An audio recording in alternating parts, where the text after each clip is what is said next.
After spending a few wonderful days exploring the vibrant streets of Lima and the warm desert landscapes of Ica, we decided it was time for the next chapter of our journey.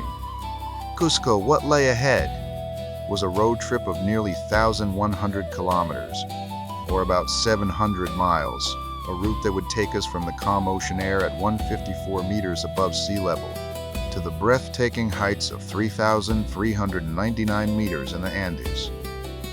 As we left the coast behind, the scenery began to change dramatically.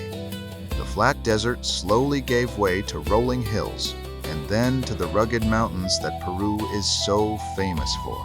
With every kilometer, the air grew cooler and the landscapes more dramatic.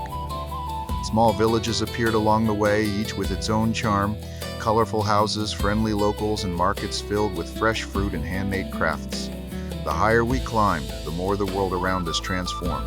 The vast desert turned into deep valleys, winding mountain roads, and sweeping plateaus. Herds of alpacas grazed calmly along the roadside, completely unbothered by the passing travelers. The sky seemed to open wider with each ascent, giving us incredible panoramic views that were impossible not to stop and admire.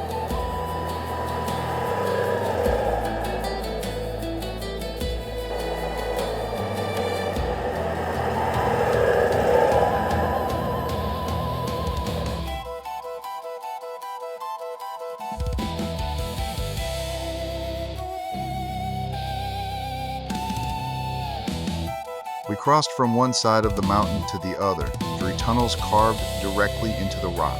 The first few were short and straightforward, but the second one was different. Long, dark, and incredibly narrow, just wide enough for a single car to pass.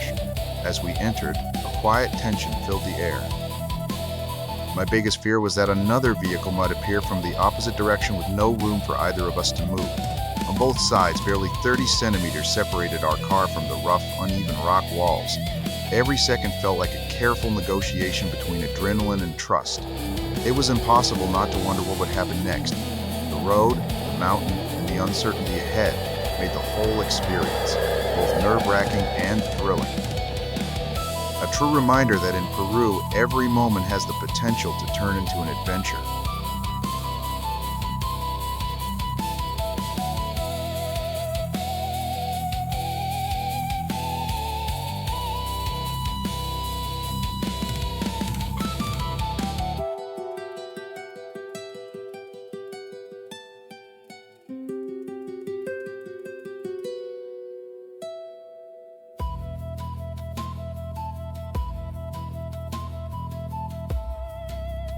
Peru, a country where time moves differently, where mountains rise like ancient monuments and every valley keeps a secret. But what makes this land so unique? And why do millions travel across the world and walk paths carved centuries ago? These terraces carved perfectly into the mountainsides. How were they engineered so precisely without modern tools? Why do some of them still produce crops today? Here, in the Andes, the air is thin, yet civilizations once thrived at impossible altitudes. What knowledge did they possess that we are only now beginning to understand? And what about the Inca? A people without horses, iron, or wheels, yet they built an empire stretching thousands of kilometers. How did they communicate across such vast distances? How did they construct cities that align perfectly with the star?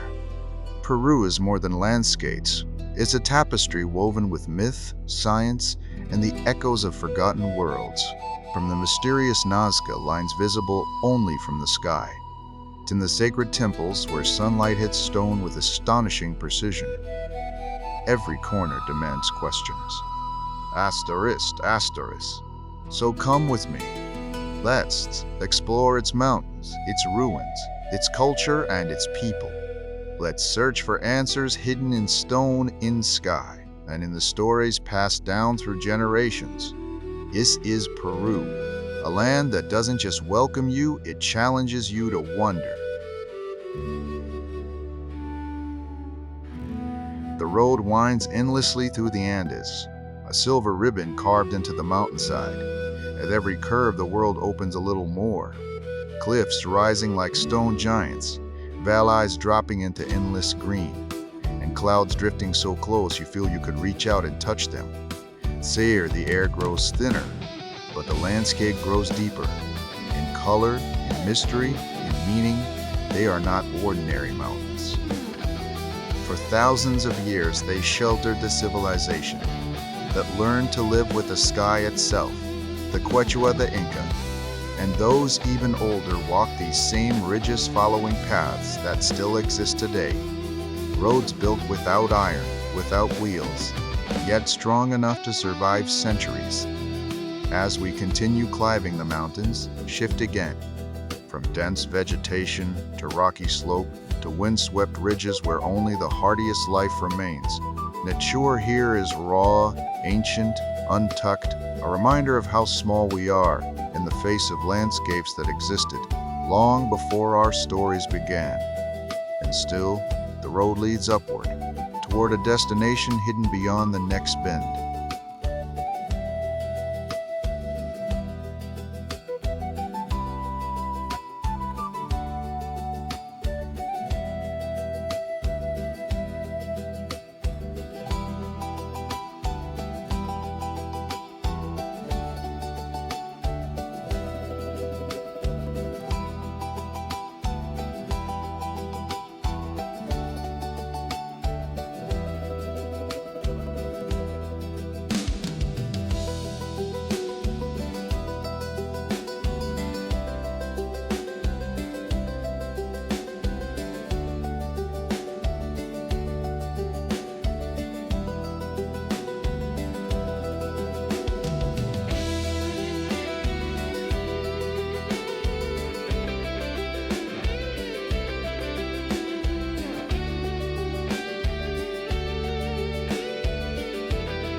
And of course, Josh, the man who cannot pass a beautiful landscape without deciding it is the perfect falsetto flip upside down, another handstand. Because why enjoy the mountains with your feet on the ground when you can enjoy them with your head toward the sky? And then, just when it seems the mountains can rise no higher, the world suddenly opens. A vast plateau stretches out before us. Calm, silent, breathtaking glacial lakes rest gently between the rocks, their waters clear as glass, reflecting the sky, the clouds, and the ancient peaks surrounding them.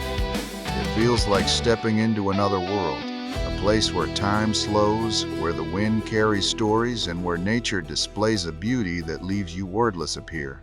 Above the noise, above the world, Peru reveals one of its most guarded treasures, a landscape so pure, so untouched, that it reminds you why the journey was worth it. This is Peru at its most unforgettable. Dust and diesel on the cab window glass. Rain started falling just past mile 92. I offered him a ride. He didn't speak at first, just tapped his boot to some old rhythm only he knew. His coat was frayed, his eyes held steady ground. He pulled a coffee tin from under worn out jeans. 3 folded photos tucked beneath the lid said, "Son, you ever lost more than you've ever seen? Know when the road's leading you wrong, when to press on and when to turn around.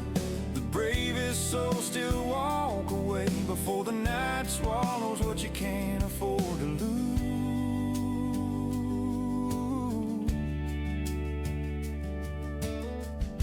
I loved a woman with a singer's laugh. She danced in headlights down that Oklahoma line. But every song she sang belonged to someone else, and I kept paying just to hear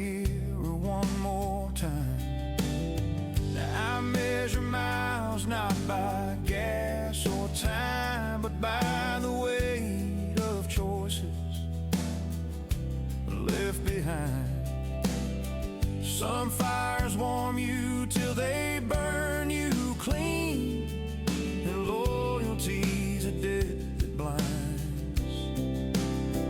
Know when the road's leading you wrong, when to press on and when to turn around. The bravest souls still walk away before the night swallows what you can't afford to lose.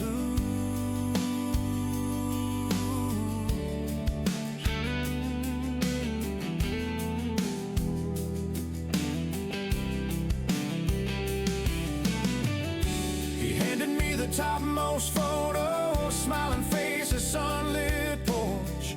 That's me before I learned the cost of pride, he said. Some lessons don't come wrapped in thunder press, just quiet mornings wondering if you're still alive. Know when the road's leading you wrong, when to press on and when to turn around. The bravest souls still walk away before the night swallows what you can't afford to lose.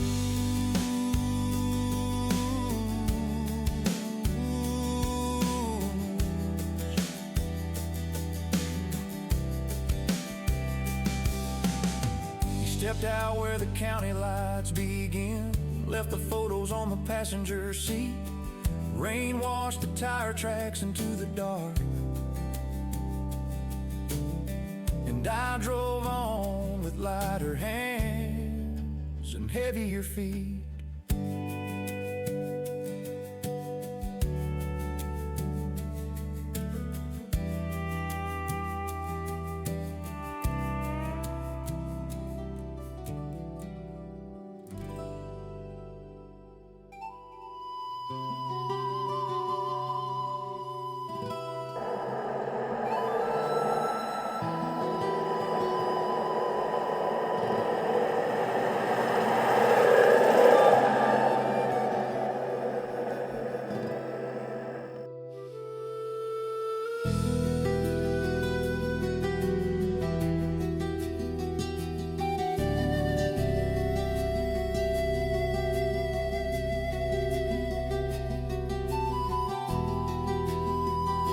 As we cross the high plateaus, the landscape begins to change once more. The air is thin, crisp, almost weightless, and suddenly we are no longer alone. Herds of llamas and alpacas appear on the horizon, moving gracefully across the endless grasslands as if they were part of the mountains themselves.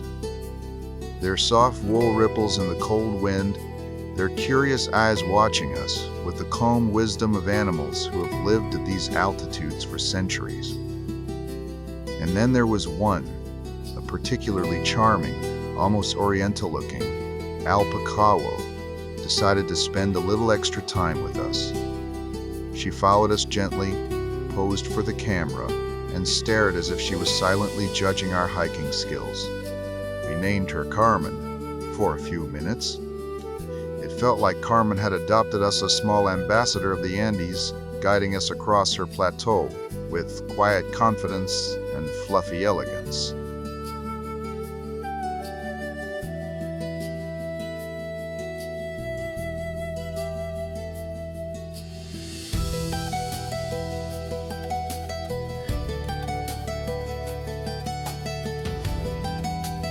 The journey continues along a narrow country road, far from the tourist paths, far from anything that could be called ordinary. Here the jungle presses in on both sides, thick, vibrant, alive, as if nature itself is guiding us deeper and dipper into the heart of Peru. On the right side of the road, banana trees rise, their huge leaves swaying gently in the warm breeze. Clusters of bananas hang heavily, surrounded by other fruits. Exotic, colorful, their names unknown to many of us, but familiar to the people who have lived here for generations. The smell of earth, humidity, and ripening fruit fills the air with a sweetness that belongs only to the tropics. On the left, the scene is completely different. A A raging river tears its way through the valley, its waters crashing over rocks with a force that feels almost ancient. The sound is constant, deep, powerful, echoing through the forest like a reminder of nature's untamed spirit. It's strange, standing on a road so small and fragile, roaring water on the other.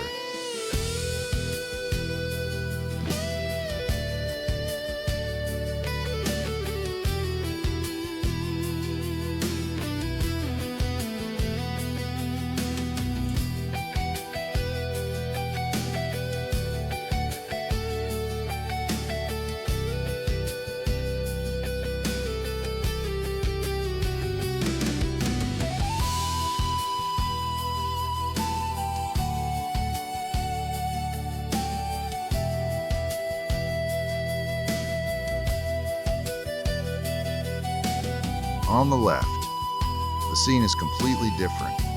A raging river tears its way through the valley, its waters crashing over rocks with a force that feels almost ancient. The sound is constant, deep, powerful, echoing through the forest, like a reminder of nature's untamed spirit. It's strange, standing on a road so small and fragile, roaring water on the other. The road winds further, clinging to the mountain, following the river's path, and then suddenly we reach a place where everything has changed. The road has collapsed. Entire sections have fallen away, washed down the steep cliffs behind mudslides and the relentless force of nature, but more like a scar shoot in the mountain surface. Piles of rock, broken earth, deep cracks, where the asphalt once was travelers' whisper. Stories of how dangerous this road can become during the rainy season. And yet, we continue slowly, carefully. Each meter feels like a decision. Continue forward or turn back. But turning back has never been part of our plan. This road, difficult, damaged, unpredictable, is the only route that leads to our next destination, Hidroelectrica. The drive becomes an exercise in trust. Trust in the road, trust in the car, trust in our own stubborn sense of adventure. The jungle seems to lean closer, watching us, as if curious to see whether we'll make it through. And after what feels like hours of navigating through broken stretches of mountain road, we finally a town, not a village. Just a place, simple, quiet, where the road ends, another kind of journey begins. Here the forest opens just enough to reveal a railway line that follows the river deep into the mountains. This is the point where cars must stop, and footsteps or rails must take over. From here, there are two choices: a slow, charming train ride curving along the river toward the small town of Aguas Calientes, or a walk on beautiful, sometimes muddy journey beside the tracks, where the jungle breathes around you with every step. Aguas Calientes is a curious place, a town built for one purpose: to welcome travelers on their way to Machu Picchu, nestled in the mountains, surrounded by steep green walls of stone, and streets hum with restaurants, markets, and the constant sound of rushing water. Some call it touristy, some call it artificial, but for many, it's the final stepping stone, one of the world's greatest wonders. Standing at Hidroelectrica, looking at the rails disappearing into the forest, we think about our options. The train is easy, comfortable, fast, but something pulls us toward the past, desire to feel the journey with our own steps, to follow the river, to earn every meter of the road that leads to the ancient citadel in the clouds. So, with the car behind us, and the mountains ahead, we shoulder our backpacks and choose the old way, the walking way, the way that follows the river's voice, the jungle's hum, and the footsteps of countless others who came seeking the same mystery. Aguas Calientes waits at the end. And beyond it, Machu Picchu, silent, sacred, patiently waiting for those who dare to take the long, beautiful, unforgettable road to reach it.